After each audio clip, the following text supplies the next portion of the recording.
সাহিত্যের পাতা থেকে বাস্তবের খোলা খাতা জুড়ে ছড়িয়ে রয়েছে রোমহর্ষক কিছু রহস্যের ঘটনা। নজিরবিহীন সেই সব রহস্য ও রোমাঞ্চের সন্ধান পেতে উঠে পড়ুন রহস্য এক্সপ্রেসে। টিকিট কাটার দরকার নেই, শুধু ছোট্ট একটা সাবস্ক্রাইব করুন আর এনজয় করুন একের পর এক রহস্য রোমাঞ্চ গল্প।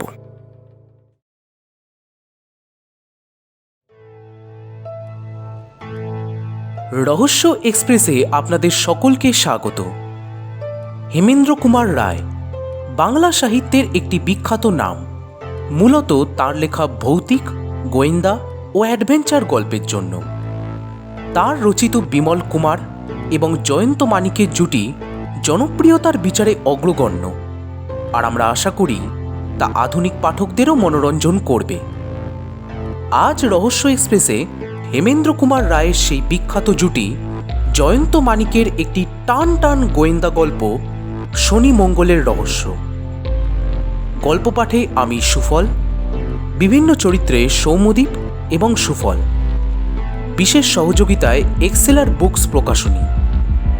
শুরু হচ্ছে আজকের গল্প শনি মঙ্গলের রহস্য, দ্বিতীয় পর্ব।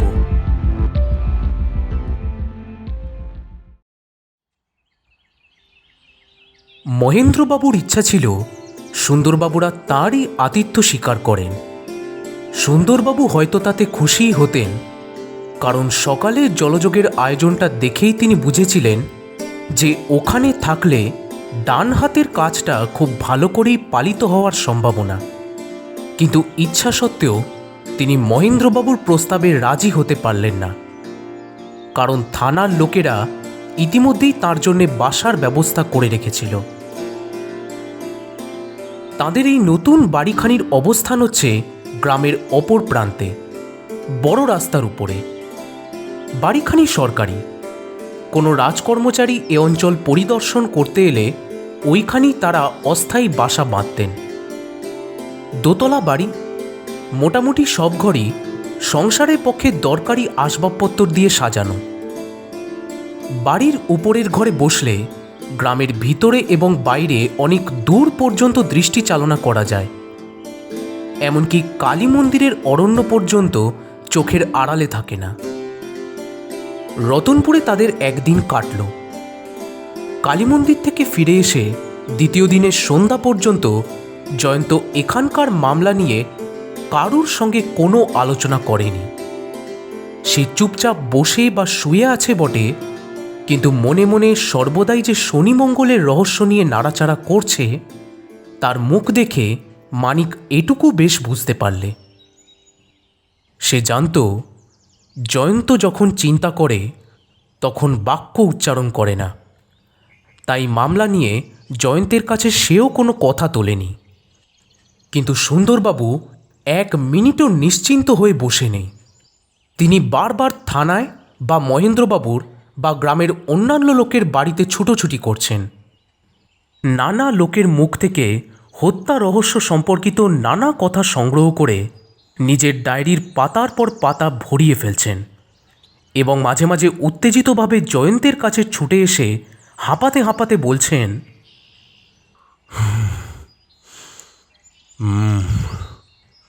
ভয়ঙ্কর জটিল মামলা। যতই তদন্ত করছি রহস্য যেন ততই বেড়ে উঠছে, ততই যেন অগাধ জলের আরো নিচে তলিয়ে যাচ্ছি। জয়ন্ত একটু হাসে, জবাব দেয় না। মানিক বলে, প্রিয় সুন্দরবাবু, আপনি আর বেশি তলাবার চেষ্টা করবেন না। যদি আরো বেশি তলিয়ে যান না, আমরা কিন্তু আর কেউ আপনাকে টেনে তুলতে পারবো না। আমি তোমাদেরই মুখ চেয়ে বসে আছি নাকি? উপরে ভেসে উঠবার শক্তি আমার নিজেরই আছে। মানিক জোর হাত করে বলে, তাহলে দয়া করে ভেসে উঠে আমাদের চমৎকৃত করে দিন দেখি। তোমাদের চমৎকৃত করবার ইচ্ছে আমার মোটেই নেই। আমি হচ্ছি সরকারি কর্মচারী, এখানে এসেছি সরকারের হুকুম তামিল করতে। তাহলে করুন আপনি হুকুম তামিল। বারবার ছুটে এসে কানের কাছে বক বক করে আমাদের আর জ্বালিয়ে মারবেন না। সুন্দরবাবু অসহায়ভাবে জয়ন্তের দিকে ফিরে বলেন, দেখো জয়ন্ত, দেখো মানিক কিরকম শক্ত শক্ত কথা বলছে, শোনো একবার। জয়ন্ত আবার হাসে, কিছু বলে না।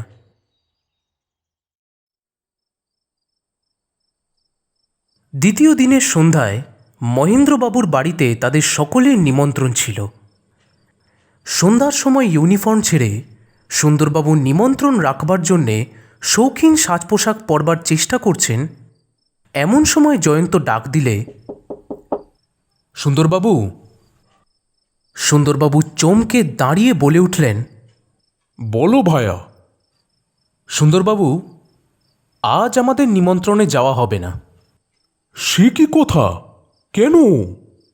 বিশেষ দরকারে আজ আমাদের অন্যত্র যাত্রা করতে হবে। আমাদের এমন কি বিশেষ দরকার আছে যা আমি নিজেই জানি না? আজ শনিবার। হ্যাঁ, সে কথা আমিও ভুলিনি। আজ নাকি পাথরের কালি জ্যান্ত হয়ে ওঠেন। ও কথাও আমি জানি। আজ রাত্রে আমরা জীবন্ত দেবী দর্শনে যাত্রা করব। মানে? আমি তো কোনো দুর্বোধ্য কথা বলছি না। মানেটা কি আপনি বুঝতে পারছেন না? সুন্দরবাবু খানিকক্ষণ নীরবে ফ্যালফ্যাল করে তাকিয়ে রইলেন জয়ন্তের মুখের পানে। তারপর ধীরে ধীরে বললেন, তোমার মাথা খারাপ হয়ে গেছে জয়ন্ত। আমার মস্তিষ্ক যন্ত্র মোটেই বিকল হয়নি। অনেক ভেবেচিন্তে আমি বুঝতে পেরেছি শনিমঙ্গলের রহস্য ভেদ করতে গেলে ওই 2 নির্দিষ্ট দিনে যথাসময়ে কালী মন্দিরে গিয়ে হাজির থাকতে হবে। সুন্দরবাবু বললেন, এই কথাটা তোমার আগেও আরো 2জন পুলিশ কর্মচারী বুঝতে পেরেছিলেন, কিন্তু বুঝেও তাদের কি লাভ হয়েছে জানো তো? জানি, তারা লাভ করেছেন মৃত্যুকে। জয়ন্ত, জয়ন্ত, তুমি কি আমাদেরও নির্বোধের মতন আত্মহত্যা করতে বলো? জয়ন্ত ভালো করে সোজা হয়ে বসে বললে, সুন্দরবাবু, আমাদের অগ্রবর্তীরা যে ভুল করেছিলেন আমরা তা করব না। প্রথমত, তারা মন্দিরে পাহারা দিতে গিয়েছিলেন একা একা, আর আমরা 3 জনেই যাব একসঙ্গে। 1 জোড়া চোখের চেয়ে 3 জোড়া চোখ একসঙ্গে ঢের বেশি কাজ করতে পারে। দ্বিতীয়ত, মন্দিরে যাবার চলতি পথটাই তারা অবলম্বন করেছিলেন। আমার দৃঢ় বিশ্বাস বিপদ ওত পেতে থাকে ওই চলতি পথটারই কোনো এক জায়গায়। তাই আমি স্থির করেছি মন্দিরের পিছনে যে অরণ্য আছে তারই ভিতর দিয়ে চুপি চুপি আমরা যথাস্থানে গিয়ে উপস্থিত হব। সুন্দরবাবু সভয়ে বললেন, বাবা, সেও তো এক অসম্ভব ব্যাপার। কেন? সে হচ্ছে নিবিড় অরণ্য, আর আজ হচ্ছে অমাবস্যার রাত। দুনিয়া আজ একেবারেই অন্ধ হয়ে থাকবে। আমরা সঙ্গে করে টর্চ নিয়ে যেতে ভুলব না। বনে থাকে আরো কত বিভীষিকা। বিভীষিকাকে ভয় করলে গোয়েন্দাগিরি চলে না সুন্দরবাবু। সুন্দরবাবু পড়ে গেলেন মহা ফাঁপড়ে। বয়স বাড়ার সঙ্গে সঙ্গে তিনি ধরি মাছ নাছুই পানি নীতির পক্ষপাতী হয়ে উঠেছিলেন। সহসা বিপদের মাঝখানে গিয়ে ঝাঁপিয়ে পড়বার আগ্রহ তার নেই। আসলে বিপদের কাছ থেকে নিরাপদ ব্যবধানের থেকে কেবল জোর তদন্তের দ্বারাই তিনি কার্যোদ্ধার করতে চান। কিন্তু জয়ন্ত চায় একেবারে বিপদের উপর গিয়ে পড়ে অন্ধকার থেকে বিপদকে বাইরের আলোকে টেনে আনতে। এইখানেই তাঁর সমূহ আপত্তি। কিন্তু জয়ন্তের কাছে কোনোদিনই তার কোনো আপত্তিই টেকেনি, আজও টিকল না। অবশেষে দুর্বল কণ্ঠে তিনি তার শেষ যুক্তির কথা জানিয়ে দিলেন। বললেন, তুমি মহেন্দ্রবাবুর কথা একবারও ভেবে দেখছ না জয়ন্ত? ভদ্রলোক সারাদিন ধরে আমাদের জন্যে হয়তো আজ কত আয়োজনই করে রেখেছেন। তুমি কি সমস্তই পণ্ড করতে চাও? তাহলে কাল তার কাছে আমরা মুখ দেখাবো কেমন করে? কাল তাঁর কাছে মুখ দেখাতে আমার একটুও লজ্জা করবে না। তাঁর আয়োজনের চেয়ে আমাদের আজকের কর্তব্যটা হচ্ছে গুরুতর। আপনি কোনো চাকরকে ডেকে এক্ষুনি তাকে চিঠি লিখে জানিয়ে দিন যে অত্যন্ত জরুরি দরকারের জন্যেই আমরা আজ তার নিমন্ত্রণ রক্ষা করতে পারব না। সুন্দরবাবু হাল ছেড়ে দিয়ে হতাশভাবে দীর্ঘশ্বাস ত্যাগ করে বললেন, বেশ, তাই হবে। মানিক বললে, হায় সুন্দরবাবু, হায় রে অদৃষ্ট! কোথায় রইল ভুরি ভোজন? চললুম কিনা শূন্য ধরে অরণ্য রোদন করতে।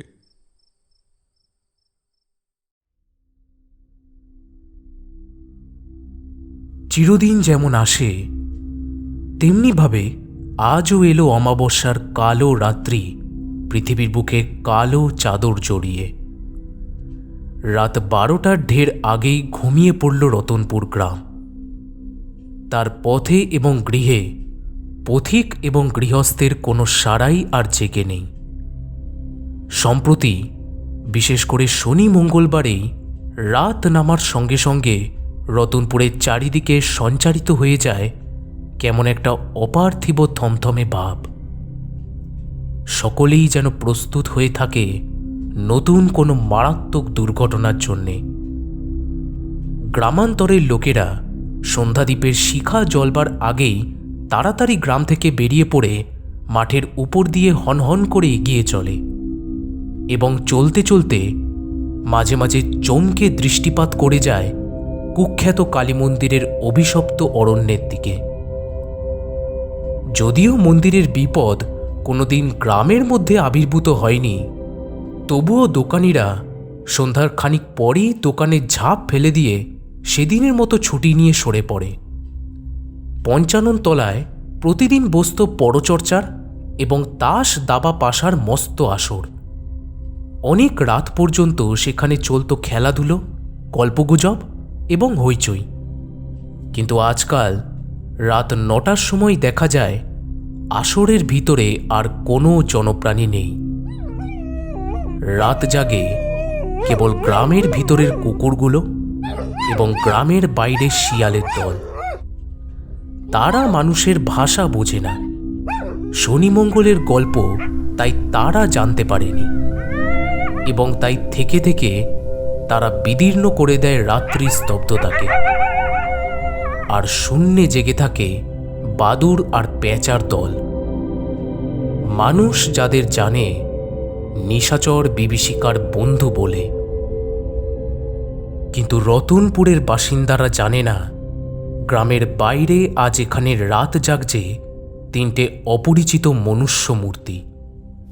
মাঠের ঘোর অন্ধকারে গা ঢেকে তারা অগ্রসর হয়ে প্রবেশ করলে কালী মন্দিরের পিছনকার জঙ্গলের ঘোরতর অন্ধকারের মধ্যে। অরণ্যের মধ্যে সমস্তই একাকার। অন্ধকার এবং অরণ্যের মধ্যে কোনো পার্থক্য নেই। টর্চ না থাকলে সেই দুর্ভেদ্য অন্ধকারের পাঁচিল ভেদ করে এক পাও অগ্রসর হবার উপায় নেই। কোথাও মস্ত বাঁশগুলো পরস্পরের সঙ্গে জড়াজড়ি করে পথ আগলে দাঁড়িয়ে আছে। কোথাও একাধিক শতাব্দীর প্রাচীন সুবৃহৎ বটবৃক্ষ চারিদিকে শত শত ঝুড়ি নামিয়ে বিশাল জঙ্গলের মধ্যে যেন আরও একটা ক্ষুদ্রতর জঙ্গল রচনা করেছে। কোথাও শত শত লতা অনেকগুলো গাছের নিচের থেকে উপর পর্যন্ত এমন সুদৃঢ় জাল তৈরি করেছে যে অস্ত্রের দ্বারা তাদের ছিন্ন ভিন্ন না করলে পথ চলা অসম্ভব। কোথাও খাল, ডোবা বা নালা এবং কোথাও বা অরণ্যের নিম্নভূমি পরিণত হয়েছে জলাভূমিতে। সমস্ত অঞ্চলটা জুড়ে যেখানে সেখানে দাঁড়িয়ে আছে ঝুপড়ি কাঁটা ঝোপ। কোনো রকম সাবধানতার দ্বারাই তাদের ঠেকিয়ে রাখা যায় না।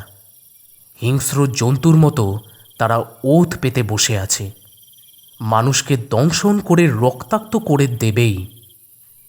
তার উপরে সর্বত্রই বিরাজ করছে সেই একই রকম অন্ধকার। উপরে অন্ধকার, নিচে অন্ধকার, এপাশে ওপাশে সামনে পিছনে যেদিকে তাকাও দেখবে যেন অনাদি অসীম অন্ধকার।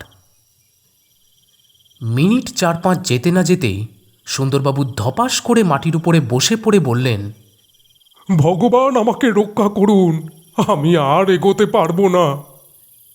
মানিক তার দেহের উপরে টর্চের শিখা নিক্ষেপ করে বললে, কি হলো সুন্দরবাবু? হবে আবার কি, একেবারে যাচ্ছে তাই কাণ্ড। চেয়ে দেখো, কাঁটার কামড়ে খালি আমার পোশাক নয়, আমার গা পর্যন্ত ছিঁড়ে ফালা ফালা হয়ে গেছে। তার উপরে ওরে বাপরে গেছি রে। বিকট চিৎকার করে এক লাফে সুন্দরবাবু দাঁড়িয়ে উঠে রীতিমতো তাণ্ডব নৃত্য শুরু করে দিলেন। ও কি সুন্দরবাবু, অমন ধেই ধেই করে নাচছেন কেন? কিন্তু সুন্দরবাবু নাচ থামাবার নাম করলেন না। জয়ন্ত ভাবলে সুন্দরবাবু নিশ্চয়ই হঠাৎ ক্ষেপে গিয়েছেন। মানিকও প্রথমটা বিস্ময়ে হতবম্ব হয়ে গিয়েছিল। তারপর সে জোর করে সুন্দরবাবুর নাচ থামিয়ে দিতে গেল, কিন্তু সুন্দরবাবু থামলেন না। তারও স্বরে চেঁচিয়ে বললেন, কাঁকড়া বিছে, কাঁকড়া বিছে, কাঁকড়া বিছে, আমার ভুঁড়ির উপরে মস্ত একটা কাঁকড়া বিছে উঠেছে।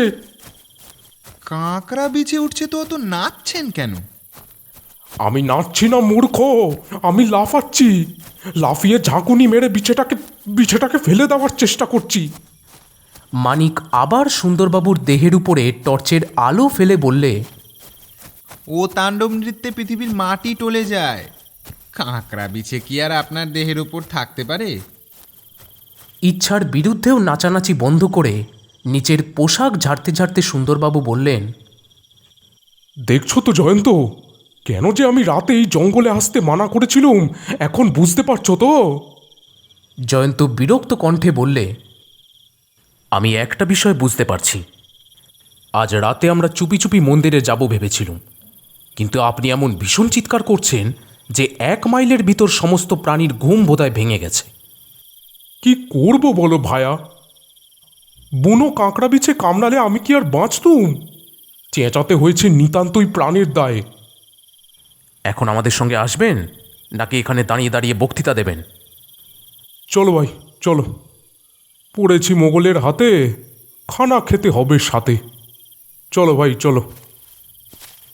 সকলে আবার কোথাও মাথা হেঁট করে, কোথাও কাঁটা ঝুপকে পাশ কাটিয়ে, কোথাও বা রীতিমতো হামাগুড়ি দিয়ে এগিয়ে চলল মন্দিরের দিকে। সুন্দরবাবু মানিকের কানে কানে বললেন, ভায়া, আমার বড্ড অস্বস্তি হচ্ছে। কেন, আবার কি হলো? মনে হচ্ছে কাঁকড়া বিছেটা নিশ্চয়ই আমার একটা পকেটের ভিতরে ঢুকে বসে আছে। মানিক তার জামার পকেট দুটো টিপে টিপে দেখে বললে, না সুন্দরবাবু, পকেটে বিছে টিছে কিছুই নেই। সুন্দরবাবু কিছু দূর গিয়ে বললেন, উফ, আমি জীবনে কখনো এমন অন্ধকার দেখিনি। মনে হচ্ছে এই অন্ধকারে ছোপ লেগে আমাদের সকলেরই গায়ের রং ওই ওই কাফরিগুলোর মতো কালো কুচকুচে হয়ে যাবে। হঠাৎ জয়ন্ত বললে, চুপ! সকলে নীরবে আড়ষ্ট হয়ে দাঁড়িয়ে রইল। খানিক পরে শোনা গেল অন্ধকারের ভিতরে খানিক তফাতেই একটা শব্দ হচ্ছে।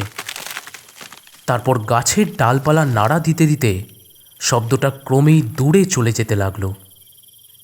মানিক বললে, মনে হচ্ছে কোন একটা জীব এক গাছ থেকে আরেক গাছে লাফাতে লাফাতে চলে যাচ্ছে। জয়ন্ত স্বস্তির নিঃশ্বাস ফেলে বললে, বোধহয় ওটা বাঁদর কি হনুমান। আমাদের সারা পেয়ে সরে পড়ল। সুন্দরবাবু বুকে হাত দিয়ে বুকের দুপদুপুনি থামাবার চেষ্টা করে বললেন, হনুমানই হোক আর বাঁদরই হোক, আমাতে আর আমি ছিলুম না। আমি ভেবেছিলুম মা কালীর সাঙ্গপাঙ্গদের কেউ বুঝি আমাদের আদর করতে আসছে। মানিক বললে, কিন্তু ওটা যে ঠিক কি, ঠিক করে বোঝা গেল না। বাঁদর আর হনুমানও কি রাতের অন্ধকারে চোখে দেখতে পায়? আমার তো বিশ্বাস অন্ধকারে ওরা মানুষেরই মতো অন্ধ।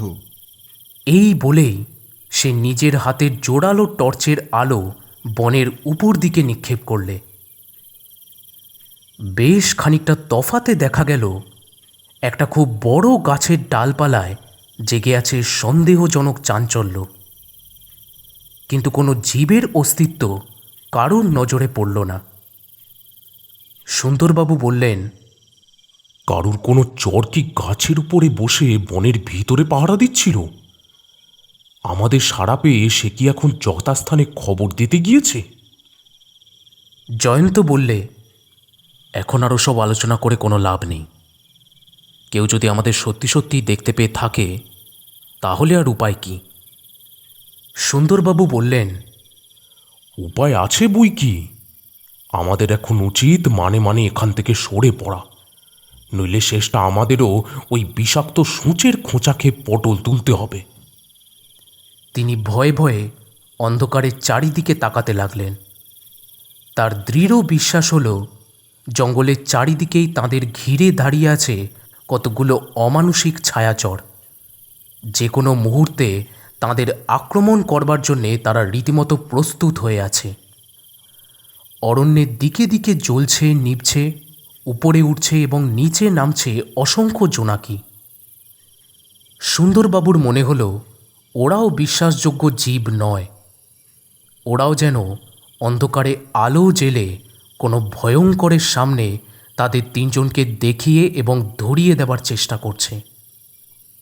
জয়ন্ত বললে, মানিক, তুমি বারবার টর্চ ছিল না। আত্মপ্রকাশ করবার জন্যে আমাদের এই নৈশ অভিযান নয়। আমরা মন্দিরের পাশেই এসে পড়েছি বলে মনে হচ্ছে। বন এখানে আর ঘন নয়। উপর দিকে তাকিয়ে দেখো, অন্ধকার ওখানে পাতলা। ওই যে তারাগুলো ওখানে টিম টিপ করছে, ওটা হচ্ছে আকাশ। এদিকটাতেও চেয়ে দেখো, নিশ্চয়ই ওটা কালী মন্দিরের ছায়া। আর জোরে কথা কওয়া নয়, পা টিপে টিপে ধীরে ধীরে এগিয়ে চলো।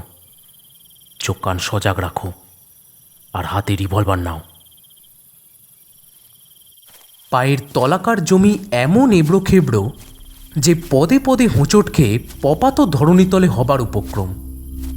তখন তিনজনে হাঁটু গেড়ে চতুষ্পদ জন্তুর মতো হাত এবং পায়ের সাহায্যে অগ্রসর হতে লাগল। কিন্তু তাতেও কি নিস্তার আছে?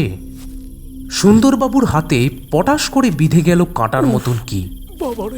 তিনি প্রথমটা তাকে বিষাক্ত সূচের খোঁচা মনে করে বিকট কণ্ঠে আর্তনাদ করতে উদ্যত হয়েই আবার নিজেকে সামনে নিলেন অনেক কষ্টে। এখানটা মনে হচ্ছে মন্দিরের চাতাল। আগাছার জঙ্গল, কোথাও তা 3 ফুট 4 ফুট উঁচু। তারই ভিতরে গা ঢাকা দিয়ে তিনজনে খানিকক্ষণ চুপ করে বসে রইল। ঝিঝি পোকাদের অশ্রান্ত আর্তনাদ ছাড়া কোথাও আর কোনো শব্দই শোনা যাচ্ছে না। বাতাসও যেন নিঃশ্বাস বন্ধ করে স্তব্ধ হয়ে আছে। সেখানেও অন্ধকারের মধ্যে শত শত অগ্নিকণার ইঙ্গিতের মতো শূন্য দিয়ে ছোটাছুটি করছে পুঞ্জ পুঞ্জ জোনাকি। এখানকার ভাবটা হয়ে উঠেছে এমন অসাধারণ যে মানুষের পৃথিবীর সঙ্গে যেন এর কোনো কিছুই মেলে না। হঠাৎ জয়ন্তের পায়ের উপর দিয়ে বিদ্যুৎ বেগে চলে গেল যেন একগাছা জীবন্ত মোটা দড়ি। তুষারের মতো কনকনে ঠান্ডা তার স্পর্শ। সাপ নিশ্চয়ই, কিন্তু জয়ন্ত কোনো রকম চাঞ্চল্যই প্রকাশ করলে না। স্থির হয়ে বসে রইল নির্বিকারের মতো। তারপরেই অদূরে শোনা গেল বার কয়েক বিশ্রী হিস হিস শব্দ। সুন্দরবাবু শিউরে বলে উঠলেন, বাবা, গোখরো কি কেউটের গর্জন! জয়ন্ত ক্রুদ্ধ স্বরে বলে উঠলে, চুপ! সাপের গর্জন আর শোনা গেল না, কিন্তু তার পরিবর্তে কোথায় সজাগ হয়ে উঠল তক্ষকের কণ্ঠস্বর। সেই স্বর যেন ডেকে আনতে চাইছে আসন্ন কোনো অমঙ্গলকে। তারপরেই মন্দিরের অদূরেই জাগ্রত হল শিয়ালদের বহু কণ্ঠে আর্তনাদের মতো চিৎকার। এতক্ষণ যেখানটা ছিল মৃত্যুপুরীর মতন একান্ত নিস্তব্ধ, আচম্বিতে সেখানে উপরি উপরি শব্দের পর শব্দ তরঙ্গ অল্পক্ষণের জন্যে অন্ধকার তরঙ্গকে যেন আলোড়িত এবং ধ্বনিত ও প্রতিধ্বনিত করে আবার নীরব হয়ে গেল। সুন্দরবাবু চুপি চুপি কম্পিত স্বরে বললেন, জয়ন্ত, এবার আমার সত্যিই ভয় করছে। জয়ন্ত বললে, চুপ। মিনিট চারেক সকলে নিশ্চল ও নিস্পন্দ হয়ে সেইখানেই বসে রইল। মাথার উপরে কালো আকাশ অগুন্তি তারকাচক্ষু বিস্ফারিত করে যেন এই তিনটে প্রাণীর দিকে তাকিয়ে আছে মৌন বিপুল বিস্ময়ে। মন্দির চূড়ার উপরকার অশ্বত্থ বটের ডালপালার ভিতরে নিদ্রিত বাতাস হঠাৎ একবার জেগে উঠে যেন ঘুমের ঘোরেই আর্তস্বরে কেঁদে উঠল একবার। মানিক হঠাৎ হাত বাড়িয়ে জয়ন্তের গা টিপলে। সুন্দরবাবুও উৎকর্ণ হয়ে আরও একটু উঁচু হয়ে বসলেন। সেই তিমিরাবৃত গভীর নীরবতার মধ্যে শোনা যাচ্ছে আরও একটা অভাবিত ধ্বনি। মরা ঝরা শুকনো পাতাদের ভিতরে জীবন সঞ্চার করে ধীরে ধীরে এগিয়ে আসছে যেন অতি সাবধানী পায়ের শব্দ। তিনজন রুদ্ধশ্বাসে শুনলে পদশব্দ ধীরে ধীরে এগিয়ে চাতালের ঠিক মাঝখানে এসে থেমে গেল। খানিকক্ষণ আর কিছু শোনাই গেল না। যেন যে এসেছে সে চুপ করে দাঁড়িয়ে চারদিকে নিক্ষেপ করছে সন্দিগ্ধ দৃষ্টি। শব্দটা যেখানে এসে থেমেছিল অনুমানে মনে হয় সেখানটা জয়ন্তদের কাছ থেকে 15-16 হাতের বেশি দূর হবে না। মাটির উপরে আবার জাগল শুকনো পাতার মর্মর ধ্বনি। অন্ধকার ভেদ করে এই নিশাচর অতিথি আবার ফিরে চলে যাচ্ছে, কিন্তু এবারে সে ধীরে ধীরে যাচ্ছে না। এবারে সে ছুটছে রীতিমতো দ্রুত বেগে। সে যেন বুঝতে পেরেছে এখানে তার জন্যে অপেক্ষা করে আছে কোনো গোপন বিপদ। জয়ন্ত হঠাৎ লাফ মেরে দাঁড়িয়ে উঠে তার টর্চে চাবি টিপলে তীব্র আলোকরেখার মধ্যে ধরা পড়ল একখানা অদ্ভুত মুখ। পরমুহূর্তেই তিমির তরঙ্গের মধ্যে হারিয়ে গেল সেই অপার্থিব মুখখানা। সুন্দরবাবু শিউরে উঠে অভিভূত কণ্ঠে বললেন, ও কে? ও কে? জয়ন্ত, জয়ন্ত, তুমি তুমি ওর মুখখানা দেখেছো? দেখেছি, আর দেখেছি ওর হাতের লম্বা লাঠিগাছা। মানিক উত্তেজিত স্বরে বললে, ও ও কার মুখ জয়ন্ত? ও কার মুখ? ও মুখ তো মানুষের মুখ নয়। জয়ন্ত সহজভাবেই বললে, ও মুখ মানুষের হোক আর অমানুষেরই হোক তাতে কিছু যায় আসে না, কিন্তু আমাদের ভয়ে ওই মুখের অধিকারী যে পলায়ন করেছে এইটাই হচ্ছে ভাববার কথা। আজ আমাদের পণ্ডশ্রম হলো। এই অন্ধকারের রাজ্যে ওকে আর খুঁজে পাওয়া অসম্ভব। সুন্দরবাবু কাতর স্বরে বললেন, জীবনে আমি ওরকম অসম্ভব মুখ আর কখনো দেখতেও চাই না। আমি এখন এখান থেকে পালিয়ে যেতে চাই।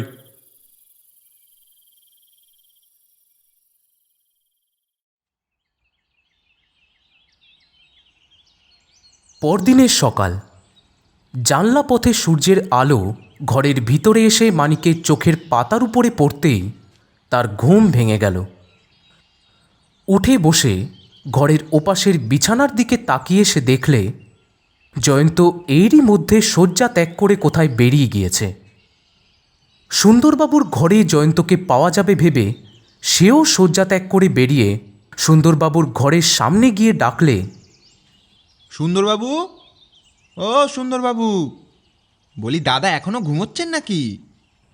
বন্ধ দরজার ওপাশ থেকে গর্জন স্বরে শোনা গেল, হ্যাঁ, ঘুমোচ্ছেই বটে। কাল তোমাদের পাল্লায় পড়ে আমার যে হাল হয়েছে। দরজাটা একবার খুলে দিন না দাদা, তারপর আপনার সব ইতিহাস শুনবো।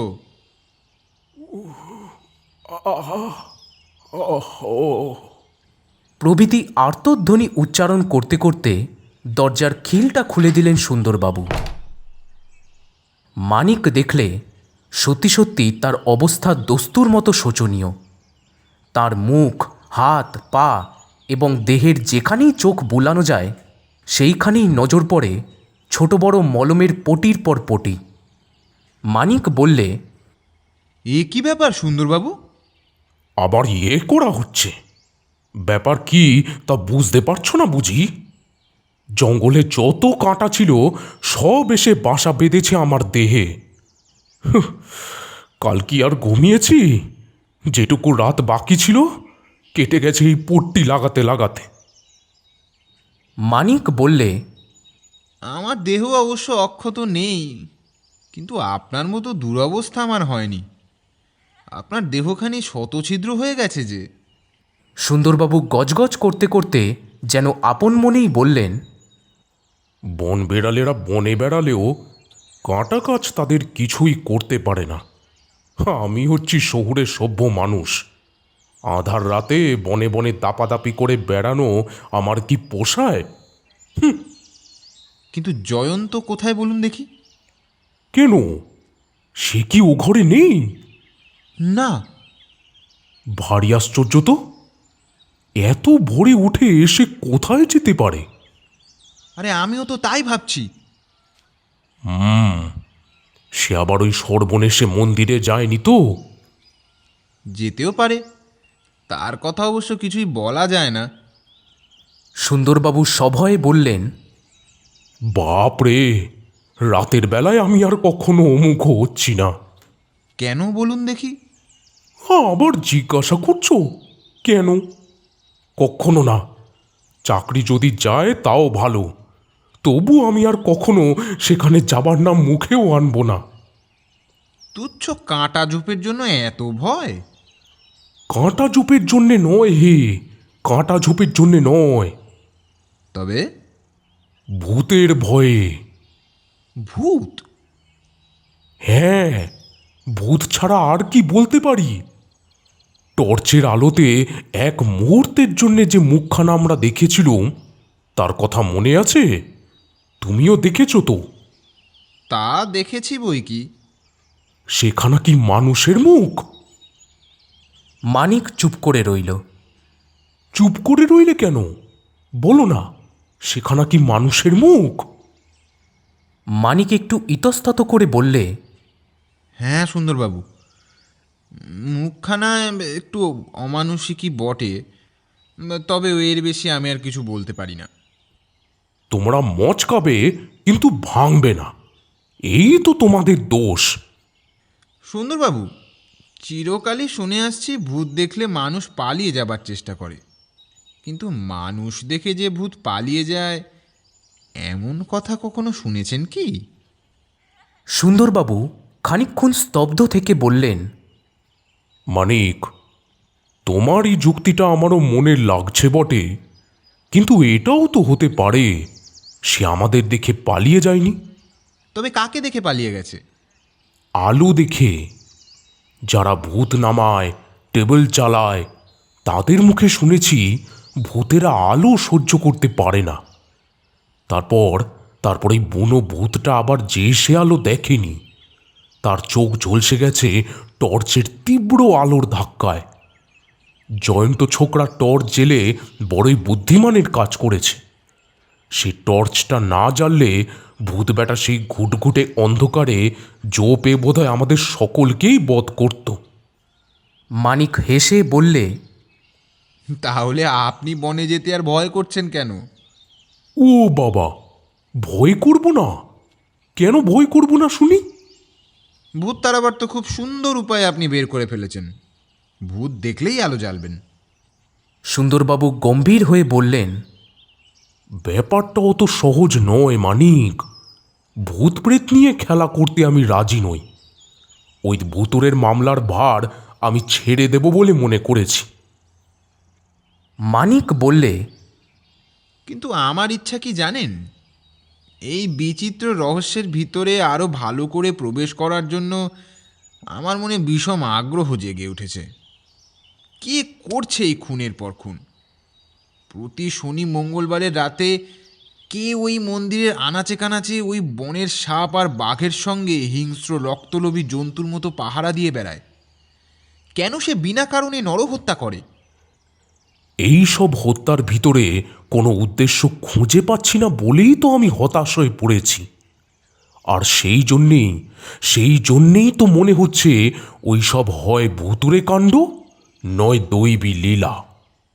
সুন্দরবাবু, আর একটা কথা মনে রাখবেন, অপরাধ তত্ত্ব নিয়ে যারা আলোচনা করেছেন তারাই জানেন সব অপরাধের ভিতর থেকেই উদ্দেশ্য আবিষ্কার করা যায় না। এমন অনেক হত্যাকারীর কথা শোনা গিয়েছে কেবল হত্যার আনন্দ উপভোগ করার জন্যই হত্যাকাণ্ডের অনুষ্ঠান করে। এর একটা বিশেষ দৃষ্টান্ত হচ্ছে ইংল্যান্ডের হত্যাকারী জ্যাক দ্য রিপার। হত্যা করে তার কোনোই লাভ হতো না, আর সে পুরুষকেও হত্যা করতো না, কিন্তু একেবারে অকারণেই নারীর পর নারীকে হত্যা করত। মনোবিজ্ঞানের পণ্ডিতরা বলেন এই শ্রেণীর হত্যাকারীরা বিশেষ এক রকমের উন্মাদগ্রস্ত। অন্য সব বিষয়ে তাদের হাবভাব আচার ব্যবহার ঠিক মানুষেরই মতো, কেবল হত্যা করার সুযোগ দেখলেই তারা আর আত্মসংবরণ করতে পারে না। কে বলতে পারে কালী মন্দিরের এই মামলাটার ভেতরেও সেই রকম কোনো হত্যাকারীর হাত আছে কিনা। সুন্দরবাবু বললেন, কিন্তু কালী মন্দিরে আমরা যাকে দেখেছি সেই যদি হত্যাকারী হয়, তাহলে তো তোমার এসব যুক্তি কোনোই কাজে লাগবে না। কেন কেন? যাকে আমরা দেখেছি আমি কিছুতেই তাকে মানুষ বলে স্বীকার করব না, কারণ সেরকম বিভীষণ মুখ নিয়ে কোনো মানুষই আজ পর্যন্ত পৃথিবীতে জন্মগ্রহণ করেনি। কিন্তু তাকেই আপনি হত্যাকারী বলে মনে করছেন কেন? সুন্দরবাবু খানিকক্ষণ চিন্তা করে বললেন, মনে করব না? না করতেও পারেন। তুমি এ কথা বলছো কেন? যাকে আমরা দেখেছি সে হত্যাকারী নাও হতে পারে। তুমি কি বলছো হে? হয়তো যাকে আমরা দেখেছি সে হচ্ছে কোনো উন্মাদগ্রস্ত বাজে লোক। রাত বেরোতে বনের জঙ্গলে ঘুরে বেড়ানোই তার স্বভাব। হয়তো কোনো ভীষণ ব্যাধির আক্রমণে তার মুখ হয়ে গেছে অমনভাবে ভয়ানক বিকৃত। কে বলতে পারে আসল হত্যাকারী হয়তো এখনও এই গভীর রহস্যের অন্তরালে আত্মগোপন করে নেই। মানিক, তোমাকে প্রশংসা করতে আমি বাধ্য। তুমি আমার সামনে একটা নতুন চিন্তার খোরাক ঢুকিয়ে দিলে। ঠিক বলেছ, ওই মন্দিরের আশেপাশে ভূত প্রেত যক্ষরক্ষ নয়, কোনো বিকৃত মুখ উন্মাদগ্রস্ত মানুষ থাকলেও থাকতে পারে, আর তার উপস্থিতির সুযোগ নিয়ে হয়তো আর কোনো মানুষ অপরাধী এই সব হত্যাকাণ্ডের অনুষ্ঠান করছে। এই রকম সব কথাবার্তা বলতে বলতে আরও খানিকক্ষণ কেটে গেল। তারপরই সিঁড়ির উপরে পায়ের আওয়াজ শোনা গেল। মানিক বললে, জয়ন্ত আসছে, ওর পায়ের শব্দ আমি চিনি। পায়ের শব্দ সিঁড়ি পার হয়ে দরজার সামনে এসে থামল। তারপর দেখা গেল জয়ন্তকে। জয়ন্তের মুখ, জামা, কাপড় সমস্ত রক্তে ভিজে লাল, কিন্তু তার ঠোঁটের উপরে বিরাজ করছে একটা রহস্যময় হাসির লীলা। মানিক তৎক্ষণাৎ দাঁড়িয়ে উঠে ভীত ও বিস্মিত স্বরে বললে, জয়ন্ত, তোমার এ কি চেহারা? এ তুমি কোথায় ছিলে? তোমার এমন দশা কে করলো? জয়ন্ত ঘরের ভিতরে ঢুকে এক জায়গায় বসে পড়ে বললে, মানিক, চিন্তিত হয়েও না। রক্তের আতিশয্য দেখছ বটে, কিন্তু ভগবানের দয়ায় আঘাত আমার বেশি লাগেনি। খানিকটা মাংস ছিঁড়ে গিয়েছে মাত্র। সুন্দরবাবু হতভম্বের মতো বললেন, জয়ন্ত, এই অবস্থায় তোমায় দেখে আমি যে কি বলবো তা বুঝে উঠতে পারছি না। জয়ন্ত বললে, আপনার কিছুই বলবার দরকার নেই সুন্দরবাবু, এইবার বলবার পালা হচ্ছে আমার। মানিক জয়ন্তের কাছে গিয়ে তার ক্ষতস্থান পরীক্ষা করতে করতে বললে, এ আগে তোমার রক্ত ধুয়ে ওষুধ দিয়ে ব্যান্ডেজ করে দিই, এসো দেখি এদিকে। মানিক, আগে আমার সব কথা শোনো। আমি বলছি আমার বিশেষ কিছুই হয়নি। বেশ, তুমি যা ধরবে তা ছাড়বে না আমি জানি, তাহলে আগে তোমার কথাই বলো। জয়ন্ত বলতে লাগলো, মানিক, তুমি কিছু মনে করো না। তোমাকে কোনো কথা না বলেই আমি এখান থেকে চলে গিয়েছিলাম। আমি তোমাকে কষ্ট দিতে চাইনি। কালকের রাত্রের ব্যাপারের পর মানুষের দেহের অবস্থা যে কীরকম হয় সেটা আমার ধারণাতীত নয়। সেই জন্যেই তোমাকে বিশ্রাম করবার অবসর দিয়ে আবার আমি বেরিয়ে পড়তে বাধ্য হয়েছিলাম। কোনো রকম বিপদের ভয় আমি করিনি, কারণ কালকের ব্যাপারের পর আমি মনে করতে পারিনি যে আর কোনো রকম নতুন বিপদের আশঙ্কা আছে। আমার মনে ছিল কতকগুলো খটকা। কাল রাতে যে চেহারা দেখেছিলাম তাতে এখানকার ঘটনাগুলোকে অলৌকিক বলে মনে করবার কারণ ছিল যথেষ্ট, কিন্তু সেই অপার্থিব মূর্তির হাতে ছিল এক গাছা লম্বা লাঠি। এ কথা তোমাদের মনে আছে তো? আর একটা কথাও নিশ্চয়ই তোমাদের স্মরণ আছে, প্রথম দিন ঘটনাস্থলে এসেই আমি মাটির উপরে আবিষ্কার করি এমন কোনো মানুষের পদচিহ্ন যার হাতে ছিল একগাছা ফাঁপা লাঠি বা চোঙের মতো কোনো জিনিস। কালকে রাতের সেই অমানুষিক মূর্তিটাকে আমিও হয়তো অমানুষিক বলেই ধরে নিতে পারতুম যদি তার হাতে সেই লম্বা লাঠি গাছা না থাকত। আমি এক দৃষ্টিতেই দেখে নিয়েছিলাম সেই লাঠি গাছা সাধারণ লাঠির মতন নয়। লাঠির মতন দেখতে হলেও সেটা হচ্ছে অন্যরকম কোনো জিনিস। আমার কৌতূহল জেগে উঠেছিল, তাই মানিক যেই ঘুমিয়ে পড়লে আমি তোমার ঘুম ভাঙাবার কোনো রকম চেষ্টা না করে শেষ রাতেই আবার বেরিয়ে পড়লুম। এখান থেকে ঘটনাস্থলে যেতে না যেতেই পূব দিকের আকাশে ফুটে উঠল উষার রাঙা হাসির লীলা। তারপর আবার সেই মন্দিরের চাতালে গিয়ে দাঁড়ালুম। আবার দেখলুম একটা কেউটে সাপকে। আমাকে দেখেই সে কালো বিদ্যুতের মতন চাতালের আগাছার ঝোপের ভিতর কোথায় লুকিয়ে পড়ল বুঝতেও পারলুম না। মন্দিরের চাতালের দ্রষ্টব্য কোনো কিছুর সন্ধান না পেয়ে আবার ফিরে এলুম মন্দিরে যাবার সেই পথের উপরে, যেখানে উপরই তিনটি নরহত্যা হয়েছে। তখন সূর্য উঠেছে। পথের উপরে কোনো অন্ধকার নেই, যদিও দুই পাশের জঙ্গলের ভিতর অন্ধকারকে তার রাজত্ব থেকে কেউ বঞ্চিত করতে পারেনি।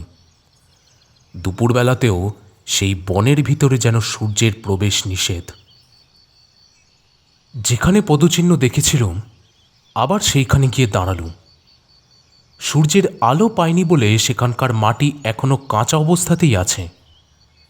প্রথম দিনেই সেখানকার মাটির উপরে কতগুলো পায়ের দাগ ছিল সেটা আমি গণনা করেছিলাম, কিন্তু আজ আমি দেখলুম সেখানে অনেকগুলো নতুন পায়ের ছাপ পড়েছে। তার মানে কাল শনিবারের রাতে এখানে এসে আবার কোনো লোক অপেক্ষা করেছিল। শুধু পায়ের দাগ নয়, সেই সঙ্গে পেলুম পায়ের দাগের পাশে আবার ফাঁপা লাঠি বা চোঙের মতো কোনো জিনিসের ছাপ। তারপরেই আমার কি মনে হলো জানো? মনে হলো কোনো অদৃশ্য চোখ যেন নির্নিমেষে আমার পানে তাকিয়ে আছে। তৎক্ষণাৎ সচমকে রিভলভার বের করে এদিক ওদিক এগিয়ে গেলুম, কিন্তু কাউকে দেখতেও পেলুম না, কারো সাড়াও পেলুম না। সেখানকার জঙ্গল এমন ঘন যে সকালেও মনে হলো আমি যেন রাতের অন্ধকারেই দাঁড়িয়ে আছি। কোথাও কাউকে দেখতে না পেয়ে আবার চললুম মন্দিরের দিকে, কিন্তু যেতে যেতে সন্দেহ জাগলো আমার সঙ্গে সঙ্গে যেন আরও একজন পাশের অন্ধকার জঙ্গলের ভিতর দিয়ে এগিয়ে চলেছে। হাতের রিভলভার প্রস্তুত রেখেই আমি অগ্রসর হলুম। কোনো দিকে বনের পাতাও যদি একটু কাঁপে তখনই সেইখানে গুলি ছুড়ব বলে, কিন্তু পথের উপরে রিভলভার ব্যবহার করার কোনো দরকার হলো না। ভাবলুম অদৃশ্য শত্রুকে দেখছি আমি মনের ভুলে, তাই আর কোনো দিকে দিকপাত না করে চাতাল পেরিয়ে আবার সেই মন্দিরের ভিতরে গিয়ে ঢুকলুম। সেই ভয়ঙ্করী দেবী মূর্তি ঠিক একইভাবে দাঁড়িয়ে আছে। তার নামে এই অঞ্চলে এত সব অসম্ভব বিজ্ঞাপন, অথচ আমি দেখলুম কোনো দুরাত্মার কল্পনার আদর্শে জড় প্রস্তরে গড়া কুৎসিত এক দানবী মূর্তি।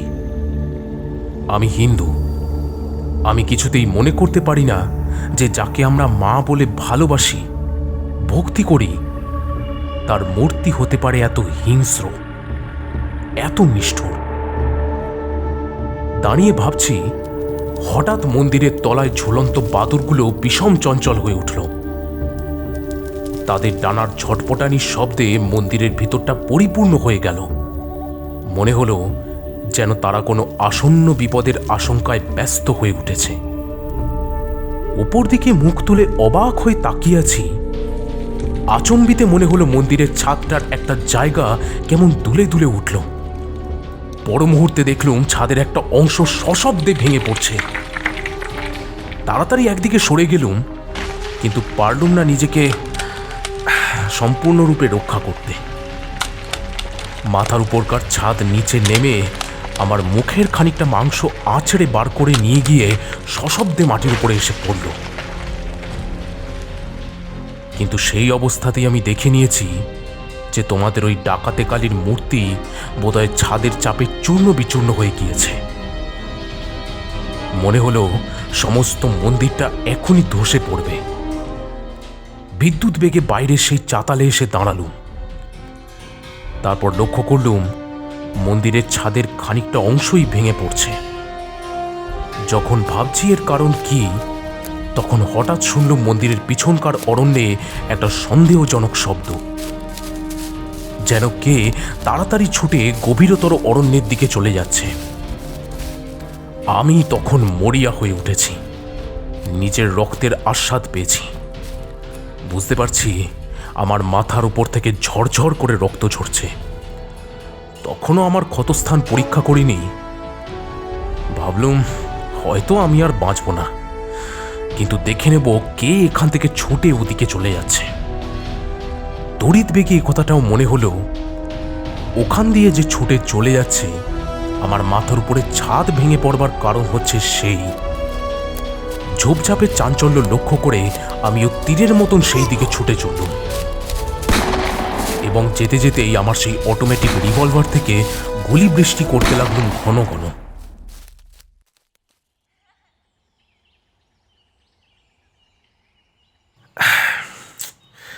কিন্তু বিফল হলাম আমি।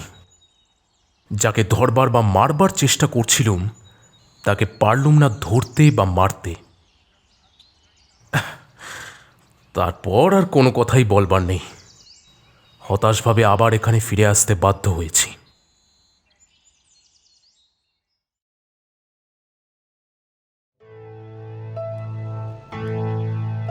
শুনছিলেন হেমেন্দ্র কুমার রায়ের লেখা শনি মঙ্গলের রহস্য দ্বিতীয় পর্ব। ভয়েস এডিটিং, সাউন্ড ডিজাইন এবং special এফেক্টসে Anjita Ganguly, video editing এবং পোস্টার ডিজাইনে তমা মণ্ডল। তৃতীয় এবং অন্তিম পর্ব নিয়ে ফিরে আসছি আগামী সপ্তাহে ঠিক রাত ৮টায়। সবাই ভালো থাকবেন, সুস্থ থাকবেন। নমস্কার।